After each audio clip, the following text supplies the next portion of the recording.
A paz, Senhor, a todos. A partir de hoje, nós vamos começar a falar a respeito do Sermão do Monte, que está lá situado em Mateus, nos capítulos 5, 6 e 7. O Sermão do Monte é um momento onde Jesus ele vai nos ensinar coisas muito preciosas, muito importantes e que pode mudar toda a nossa história, mudar toda a nossa vida. Eu quero ler um texto aqui com vocês, em Mateus, capítulo 5, nós vamos ler o versículo 1. Vendo ele as multidões, subiu a montanha. Ao sentar-se, aproximaram-se dele os seus discípulos, e pôs-se a falar e os ensinava, dizendo.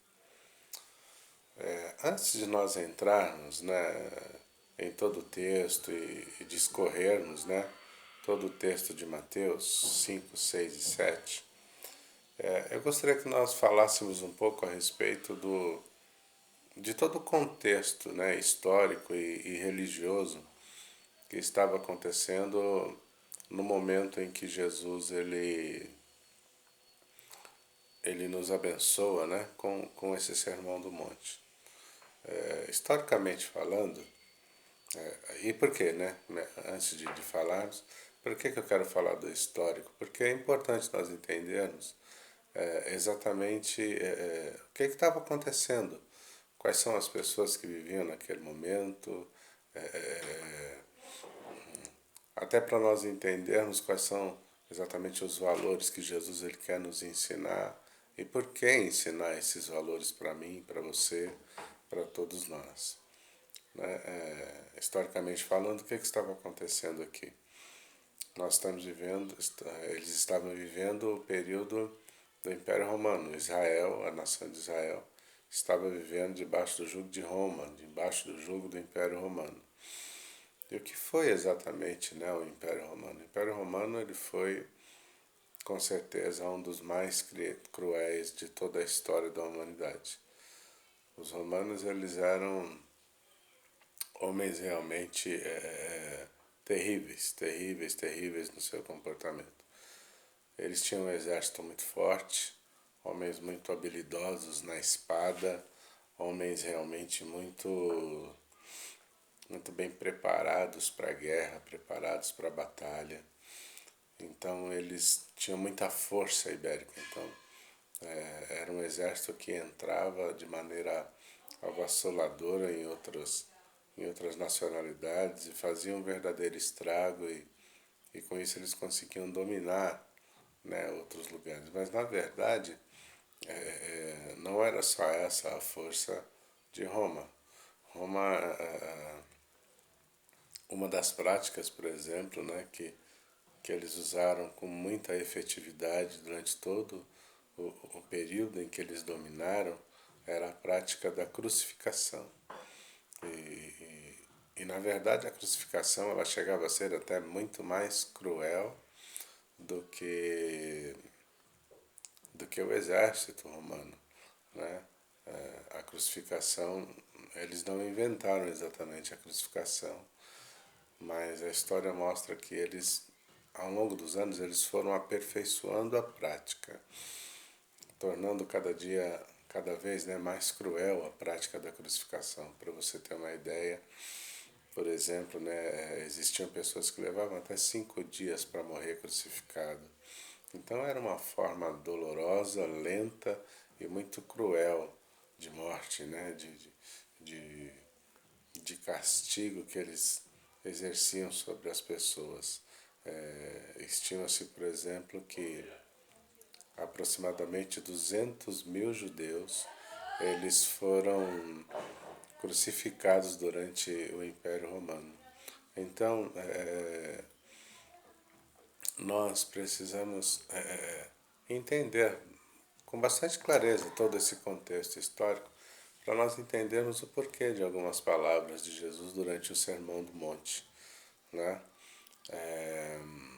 Uma outra coisa que acontecia que os romanos faziam, que era também tão terrível quanto às guerras, quanto à crucificação, era a maneira como eles cobravam os impostos, era, na verdade, a carga, né, de impostos que era cobrada de toda a população. Ela era tão grande, ela era tão forte que ela acabava trazendo, né, para as pessoas ainda mais dano, ainda mais sofrimento, ainda mais angústia do que o exército e do que também a crucificação. Por quê? Porque havia muita, havia muita fome acontecendo nesse momento dentro de Israel. Né?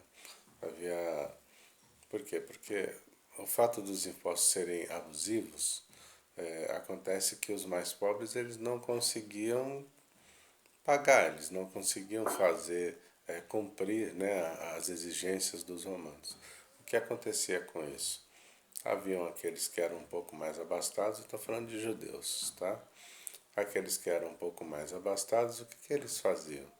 Eles procuravam esses mais pobres, endividados, que não estavam conseguindo pagar o seu imposto. E eles se dispunham a pagar o imposto deles.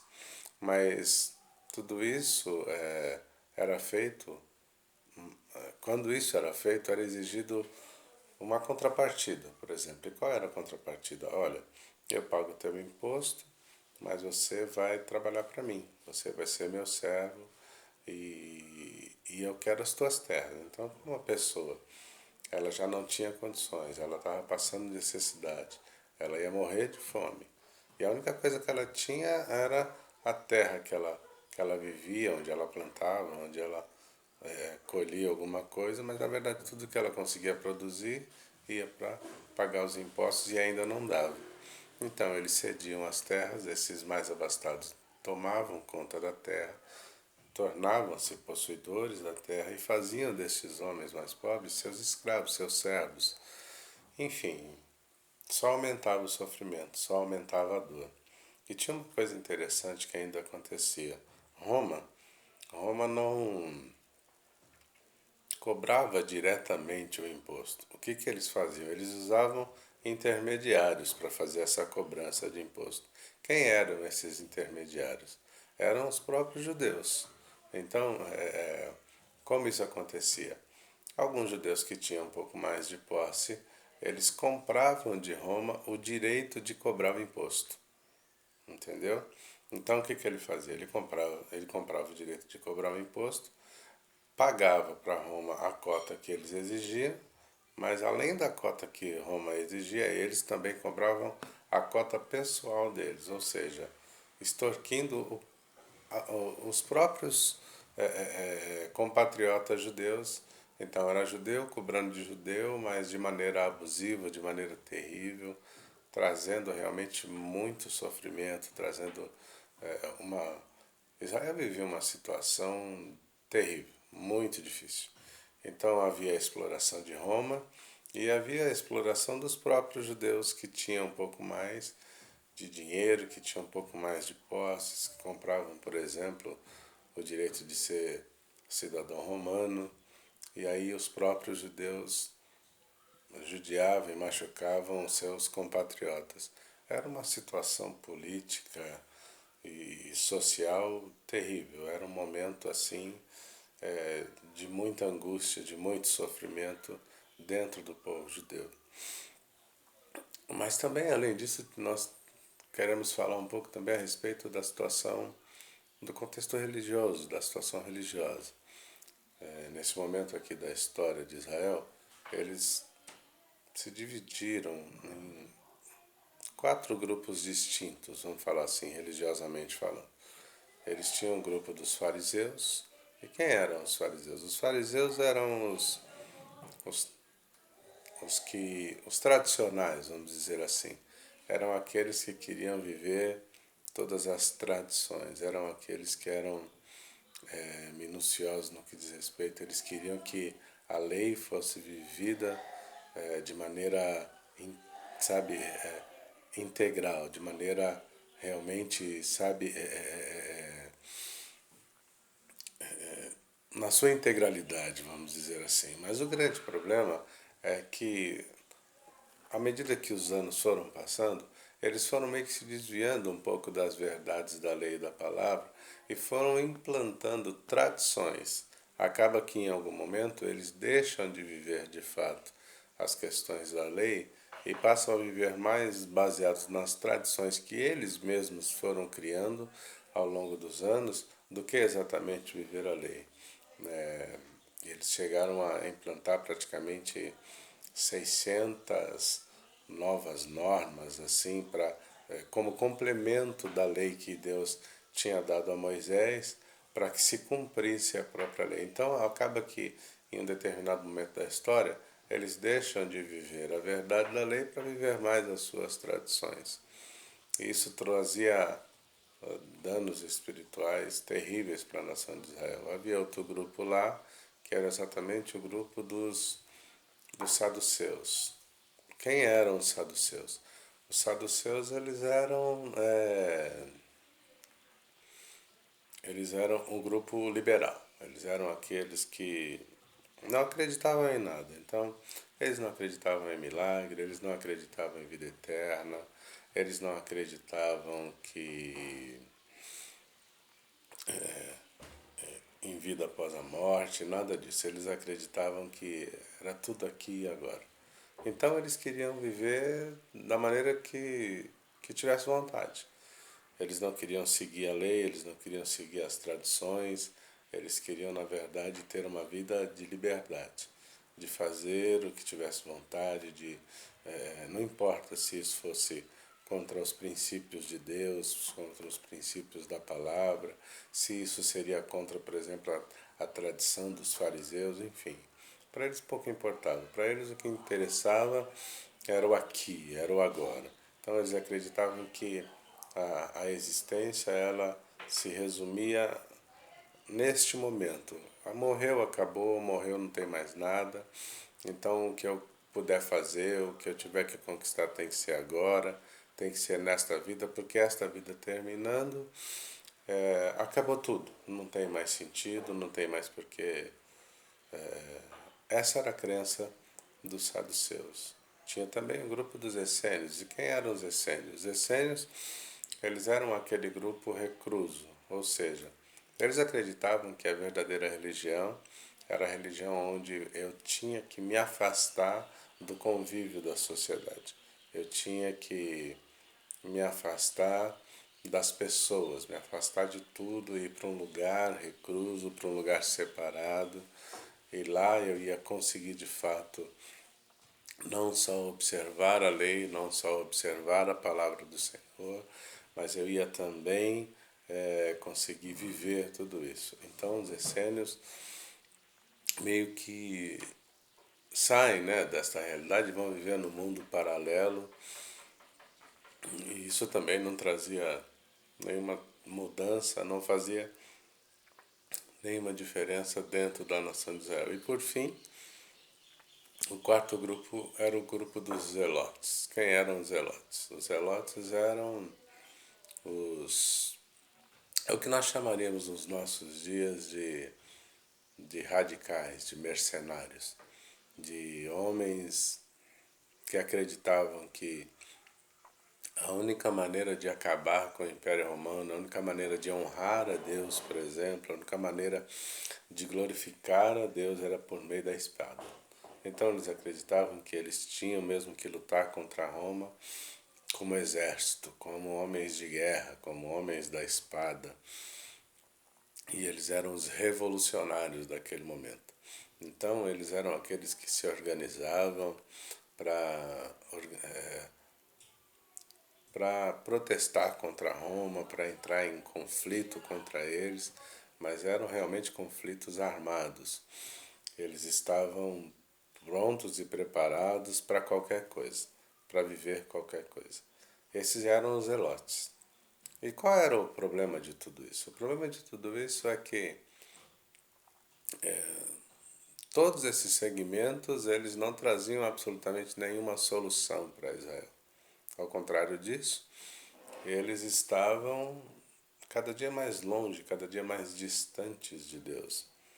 Porque todos os segmentos, eles na verdade afastavam a nação de Israel da presença do Senhor. Outra coisa terrível que estava acontecendo naqueles dias, por exemplo, era o fato de que Deus já não se manifestava mais em Israel há muitos anos.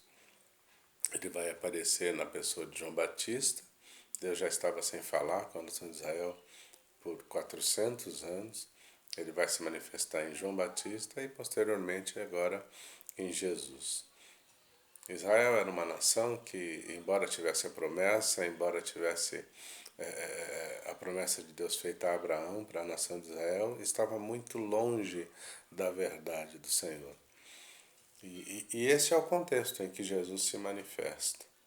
Uma coisa que eu gostaria também de falar nessa introdução para vocês é o fato de que de quem vai de fato ministrar para nós, vai nos ensinar o sermão do monte ou da montanha. Aqui nós estamos falando do próprio Cristo, é Jesus Cristo. Não é um profeta, não era um sacerdote falando, não era um levita, não era um rei, era Jesus Cristo. Era Deus na pessoa de Jesus falando primeiro a Israel, mas também a toda a igreja, porque aqui neste momento Jesus ele vai começar a nos mostrar, nos revelar, ele vai começar a deixar claro o reino que está sendo implantado por Deus na pessoa de Jesus Cristo. É o próprio Deus falando comigo, falando com você, falando com a humanidade, falando a respeito do que ele considera importante, falando a respeito do que ele considera de valor, falando a respeito da vida, falando a respeito do comportamento que o homem precisa ter, falando a respeito da maneira como nós precisamos pensar, falando da maneira como nós precisamos se pronunciar, falar. É Deus se manifestando na pessoa de Jesus Cristo para nos trazer, de fato, uma vida nova, para nos trazer uma nova realidade, para nos trazer vida de verdade. Né? O Sermão do Monte, irmãos, não é um texto, não é uma palavra ministrada para quem não se converteu ainda.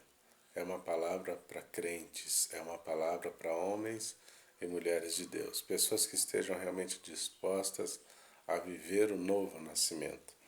O Sermão do Monte não é uma palavra direcionada para uma vida natural, para uma vida carnal, para uma vida física. Ele é absolutamente espiritual. Não se compreende o sermão da montanha ou do monte de maneira física, de maneira natural, na sua plenitude, na sua amplitude.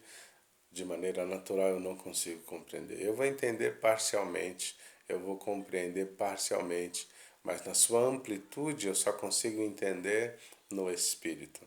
Ele é um texto, ele é um sermão absolutamente espiritual, trazido por Deus através de Jesus Cristo para homens e mulheres que queiram viver uma vida na presença do Senhor, uma vida espiritual de fato. O Sermão do Monte vai mostrar para nós o que é de fato viver o novo nascimento. O que é viver esta vida nova? O que é viver a realidade da palavra quando ela diz assim que tudo se fez novo. Aquilo que eu vou viver a partir de hoje, a partir de agora é novo, é diferente. As coisas velhas se passaram e tudo se fez novo. O Sermão do Monte vai mostrar para mim o que é de fato essa vida nova no Senhor.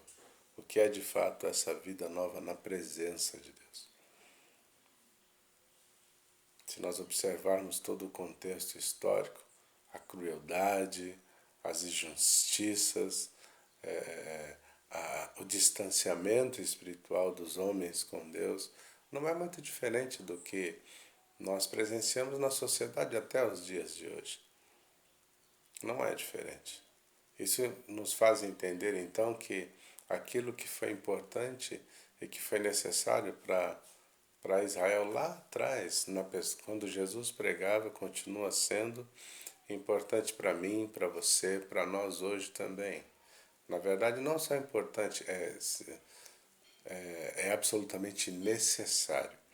Então eu gostaria que você, juntamente comigo, mergulhasse nesses textos de Mateus 5, 6 e 7, os capítulos 5, 6 e 7 de Mateus, onde Jesus ele vai mostrar para nós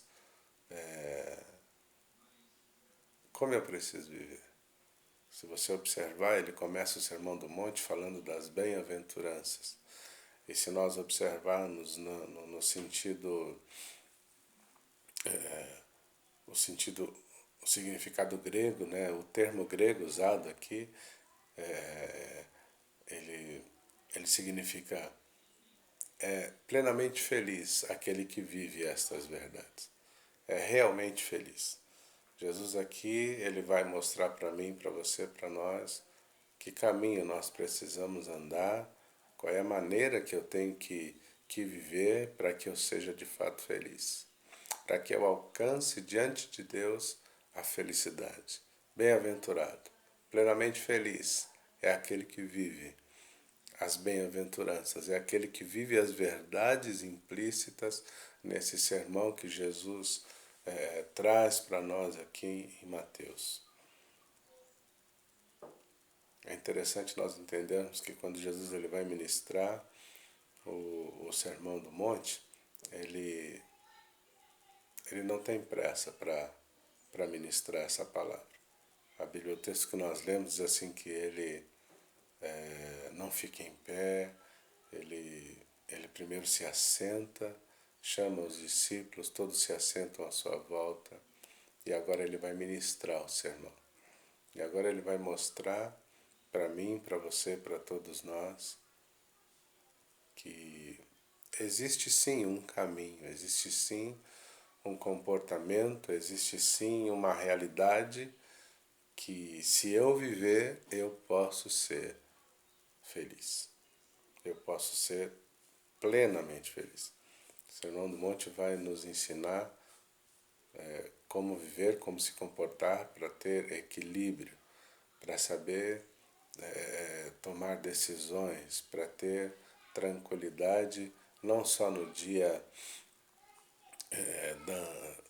feliz, mas também no dia da angústia, para saber administrar a vida, saber administrar todos os momentos da vida. Os momentos de angústia, os momentos de euforia, os momentos de alegria, os momentos também de muita tristeza, os momentos de preocupação. Deus ele tem para mim, para você, para nós uma vida equilibrada para vivermos. E eu quero te convidar nos próximos que você nos acompanhe, que você esteja comigo durante todo o período em que nós vamos estar estudando estes textos de Mateus, este sermão de Mateus, porque tenho certeza que se nós compreendermos de maneira ampla todo o sermão do monte, a minha vida, a tua vida, a vida de qualquer pessoa é transformada quando ela compreende isso. E quando ela começa a aplicar na realidade, no seu dia a dia, as verdades implícitas nesse texto de Mateus.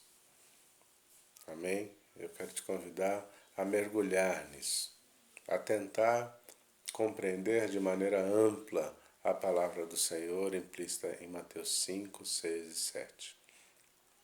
Feliz, plenamente feliz, é aquele homem, é aquela mulher que se permite ser ministrado por Deus nestas palavras. Nós vamos aprender de maneira muito profunda como Deus pensa, como Deus enxerga a vida, o que Ele espera de mim, o que Ele espera de você, o que Ele está disposto a fazer por nós.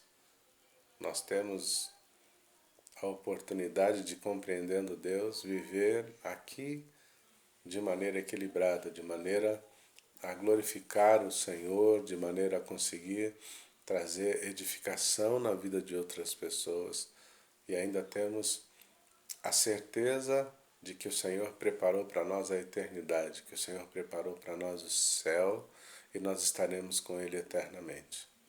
Então convido você a acompanhar os vídeos.